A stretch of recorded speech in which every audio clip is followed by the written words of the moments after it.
Premier feu vert à l'Assemblée, les députés de la Commission des lois ont voté dans la nuit de vendredi à samedi une version remaniée du projet de loi immigration qui revient sur les mesures les plus dures du Sénat, mais avec laquelle le camp présidentiel espère encore décrocher des voix de droite. Je cite, c'est une grande satisfaction, le gouvernement continuera d'être à l'écoute pour convaincre, a immédiatement réagi le ministre de l'Intérieur Gérald Darmanin sur X, anciennement Twitter. Après une semaine d'examen, le texte qui arrivera dans l'hémicycle à partir du 11 décembre a été adopté peu après 2 heures du matin grâce aux voix du camp présidentiel et de députés Lyot et malgré l'opposition de la gauche et du Rassemblement national. L'examen en séance sera aussi un révélateur pour le ministre Gérald Darmanin entendant bien décrocher une victoire sans que le gouvernement ait recours au 49-3. Rassemblement d'une centaine de personnes à la Cité Bonhomme à Cayenne ce samedi après-midi. Des élus de la ville, dont le maire Sandra Trochimara et autres soutiens, ont répondu à l'appel de trop violence de l'association Réseau des acteurs haïtiens et de la famille de la défunte Marie-Michel Petit-Frère. Cette mère de famille a perdu la vie le 18 novembre dernier après avoir été touchée par balle perdue. Son enfant, également touché, est toujours hospitalisé.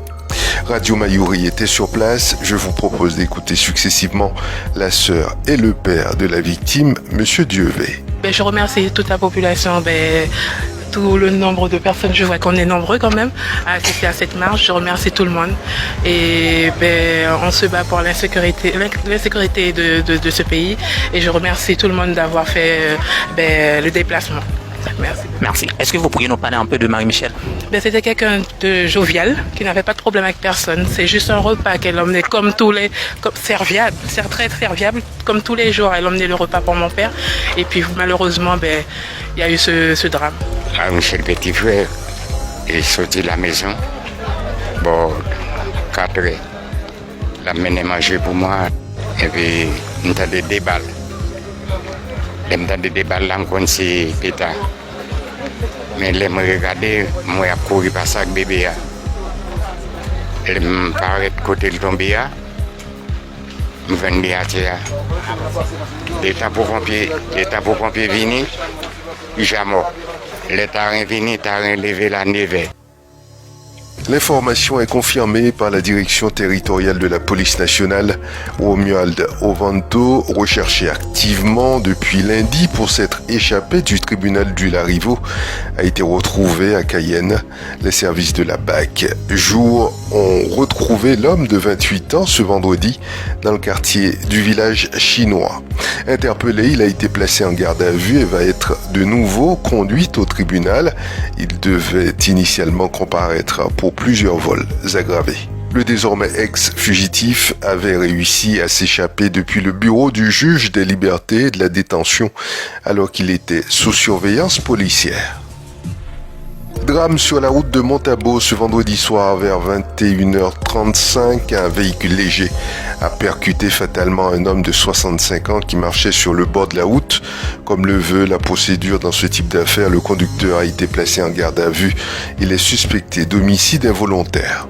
Pourtant, selon la direction territoriale de la police nationale, DTPN, le conducteur a été soumis à des tests d'alcoolémie et de toxicologie qui se sont tous révélés négatifs.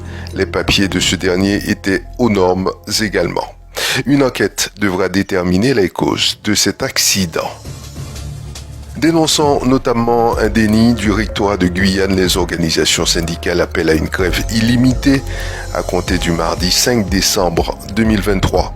Par communiqué, le rectorat de Guyane a tenu un discours différent. Il indique que, je cite, « L'ensemble des revendications de l'intersyndicale ont pu être présentées et ont reçu une réponse du secrétariat général. Le recteur, très attentif à l'amélioration des conditions de travail des personnels, a affirmé partager sans réserve le constat global de la nécessité d'améliorer la gestion des ressources humaines en apportant des solutions aussi bien à son organisation qu'à la qualité des opérations de gestion des personnels. Il s'est dit favorable à mettre en place un suivi de l'évaluation de la satisfaction des personnels sur l'ensemble des domaines de la gestion des ressources humaines.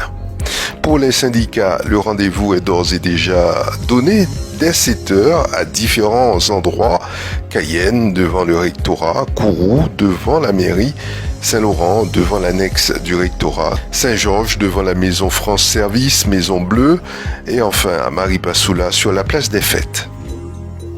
En début de semaine, un message non officiel était diffusé sur les réseaux provenant de faire attention au braquage dans certaines zones de Saint-Laurent, notamment Bac-à-Lycée. Le commandant de la compagnie de gendarmerie de Saint-Laurent, Stéphane Babel, réfute certaines des informations affirmées par ces messages, mais confirme que ces derniers temps, la capitale de l'Ouest connaît, je cite, un petit peu plus de petits braquages qu'à l'habitude. Fin de citation. Il s'agit ici de faits commis sur la voie publique et non dans les commerces comme Saint-Laurent a régulièrement connu par le passé. Des groupes composés d'adolescents et de jeunes majeurs commettent ces faits.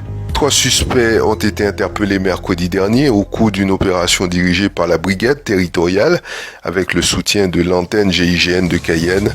Selon la compagnie de gendarmerie de Saint-Laurent, au moins plusieurs faits récents leur sont imputés. 2 armes à feu, dont une factice et plus de 100 grammes de stupéfiants, ont été saisies au cours de cette opération. Les 3 jeunes ont été déférés et sont en attente de leur jugement mardi prochain. C'est la fin de ce bulletin d'information et je vous remercie de l'avoir suivi. J'aurai le plaisir de vous retrouver vendredi sur Radio Mayuri.